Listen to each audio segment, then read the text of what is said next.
So today I want to give you 3 really simple breathing techniques to support you with stress, with anxiety, with life. At the end, I'll give you some extra tools and techniques and also a free downloadable practice so you can take that with you into your life. So, first of all, the very first breath that really helps in calming the system, in relieving the stress and reducing the inflammation, is to switch into the parasympathetic. So there's lots of resources out there on like the sympathetic, the fight flight, and then the parasympathetic, the rest and digest.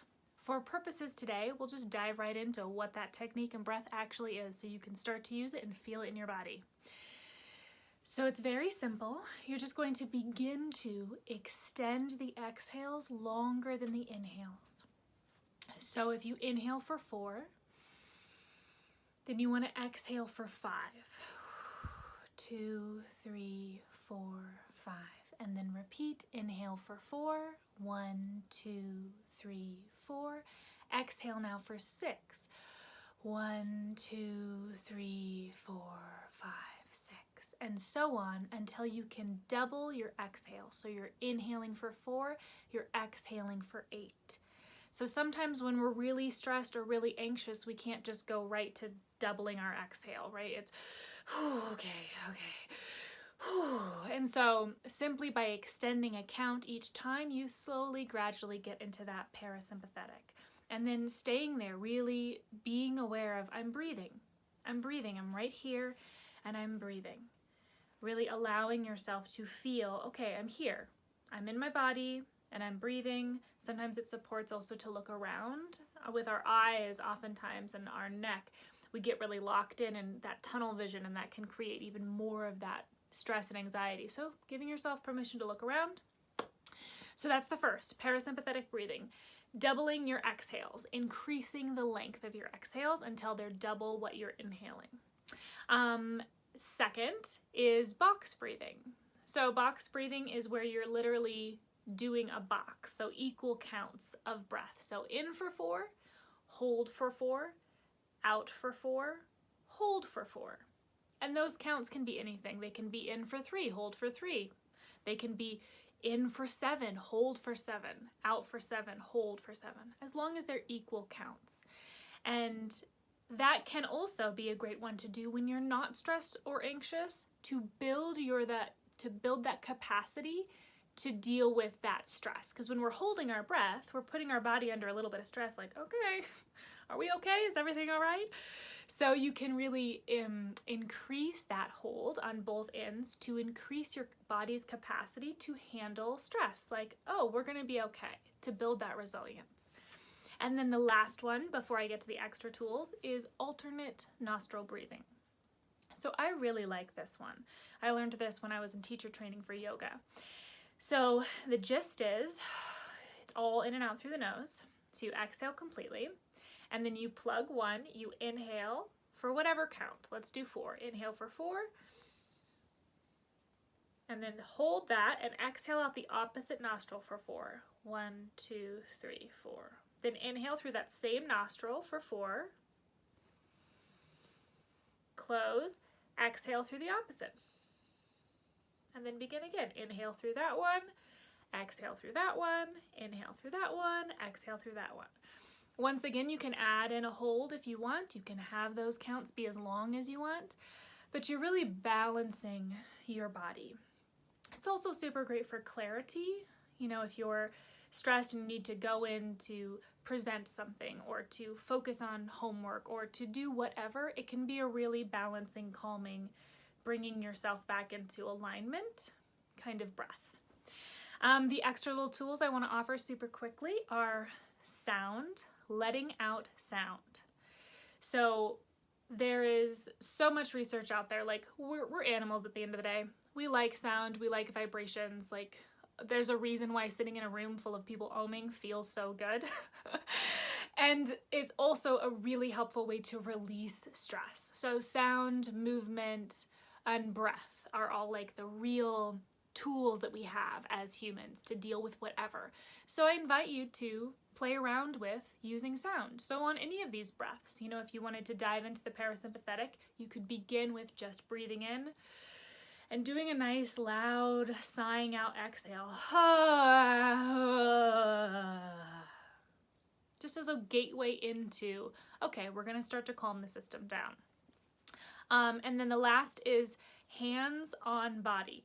So bringing your hands to your heart, to your belly.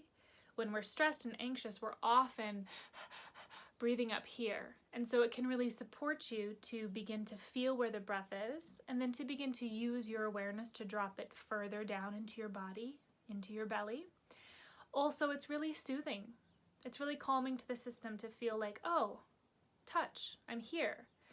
This is also right here, this is a beautiful one, our vagus nerve, which has a lot to do with where our nervous system is, which I won't go into, but stroking here. So stroking, hands on body, and then the last little thing to add to that would be some words.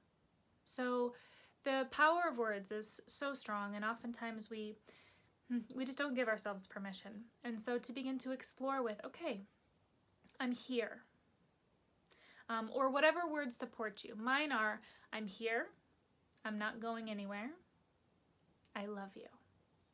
I'm right here. So that's also another really beautiful way to just come back home to your body and start to calm your system.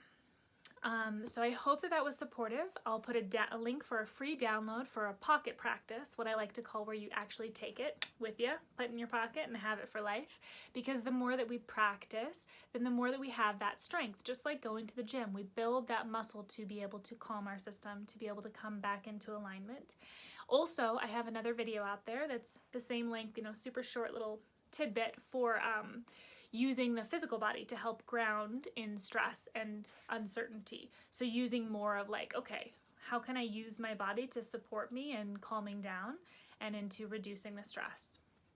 And the last thing I want to say is just a little mindset shift around stress. So oftentimes and I'm talking about stress that's like the everyday stress. Like there is legit survival stress out there and times of war and famine and all of that. Like that's a heightened stress. So what I'm speaking about today is more like the everyday stress of, I gotta do this, I gotta do that, oh, that didn't work out, or I need to talk to that person, or, just that stress that we feel on a daily basis, especially now in the world that we live in. So a mindset shift around it is to begin to become aware of how much you're resisting the actual stress. So stress or pain times resistance equals suffering. So if you begin to become aware, oftentimes what we do is the stress is there, the thing is there, the event or experience is there, and then our reaction to it, or how we relate to what is happening, or the stories we make up about what is happening, kind of lock us into the felt experience of that stress and amplify it, and it becomes a lot stickier, a lot stronger, and a lot more inclusive and can feel overwhelming. And a beautiful way to think about that is, what are your kind of go-tos when something's going wrong? So there's a stress in my life. My go-to is I blame myself, I blame others, I judge it, I obsessively think about it. So all of those things are like extra that we're adding on top of the stress. So stress can be a beautiful portal to presence, a beautiful portal to taking care of ourselves.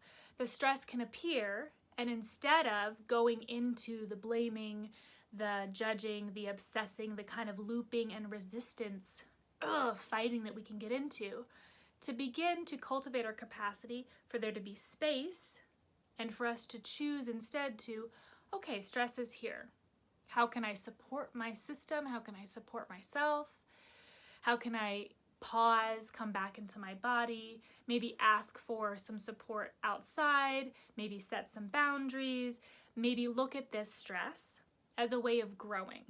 So you can take that same equation and think about stress times presence times, okay, I'm actually going to be aware and awake and present to what's going on, can equal growth. It can increase and deepen your relationship with yourself, with how you take care of yourself. You can build the resilience to be with the everyday stresses of life. And also just to know that stress is a part of life. It's actually how we have evolved. And there's a study, I can't remember what it is at this moment, but where the people who thought that stress was bad for their health were the ones that actually showed symptoms and got sick or, had health problems due to stress, as opposed to the ones who had a lot of stress in their life, but they didn't think that it was a problem. They didn't think that it was bad for them. They're like, yeah, my life is stressful, but, I choose to whatever. I have ways in which I can calm my system or come back into alignment or deal with the stress, right? So they had a healthier mindset around the everyday stress. So I just wanted to add that little mindset piece in there. And I hope that this was helpful. Please let me know. And I'd love to hear in the comments what you do to help that supports you as a human with stress. Is it exercise or reaching out to a friend, or if there's any tools or techniques or things that you find this really supports me, I'd love to hear that in the comments. Please please subscribe, and check out all the free resources on my website in the links below. And sending you so much love in all of your humanness and messiness. Mwah.